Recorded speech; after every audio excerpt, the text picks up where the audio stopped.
Bonjour d'abord, hein.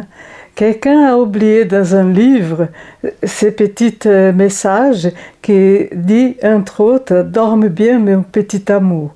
Je ne comprends pas comment on peut oublier un message de quelqu'un qui nous a donné ça dans un livre qui est dans une bibliothèque.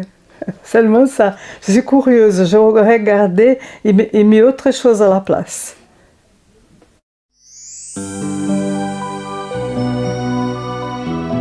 Bon, moi, je suis née avec les livres, on peut dire.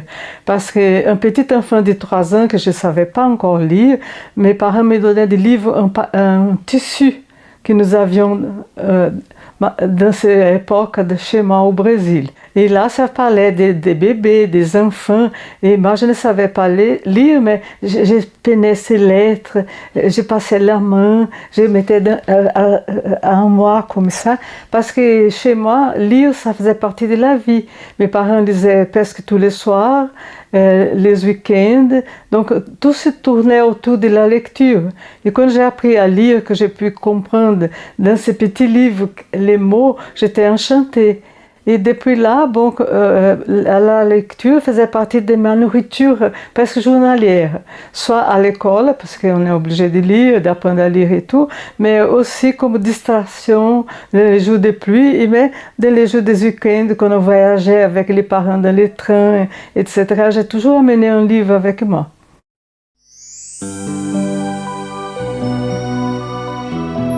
Évoluer que ça faisait parte do mon pain de chaque jour, comme on dit. Pendant le ginásio, à l'université, où j'allais, j'amenais un livre avec moi dans les cas où. Et je lisais un peu de tout, à partir d'histoire, géographie que j'aimais beaucoup, et aussi des romans d'amour, bien sûr, au fur et à mesure qu'on est adolescente.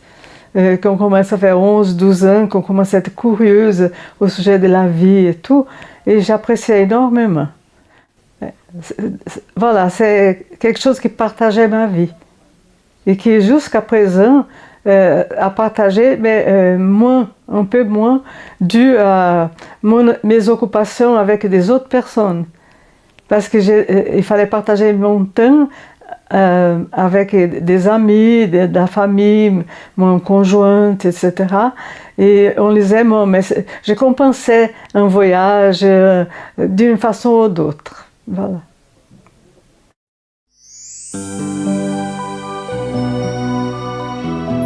Actuellement, elle joue un rôle, oui. Il y a certains livres que j'ai lus et relus, parce que ce sont des choses de philosophie et on doit faire des méditations et analyser les choses. Ça, c'est ma Bible quotidienne, entre guillemets. Parce qu'avant, on lisait pour s'informer de certaines choses, parce que ça paraissait pas dans la télévision. Mais aujourd'hui, avec tout ce qu'on a dans la télévision, dans les journaux télévisés, que je vois beaucoup la France et plusieurs pays, donc on est au courant de ce qui se passe dans le monde. Et je laisse la lecture pour des choses plus de philosophie, de méditation, qui pour moi, dans mon âge, est nécessaire pour sentir l'essence d'être vivante et comment on peut fonctionner pour nous et pour les autres. C'est dans ce sens-là que ça canalise ma lecture. Voilà.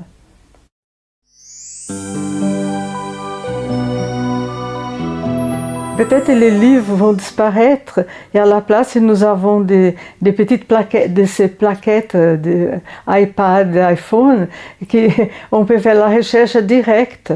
Moi j'imagine une évolution énorme. Je ne sais pas si je serai vivante, mais voilà.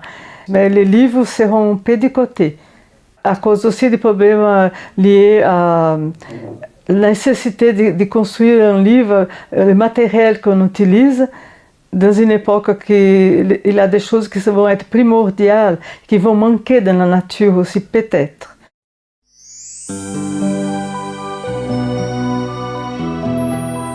Je crois que toutes les personnes nous, les humains, nous avons intérêt, dans n'importe quel âge, de s'informer de la réalité de la vie et faire sa propre réalité, analyser.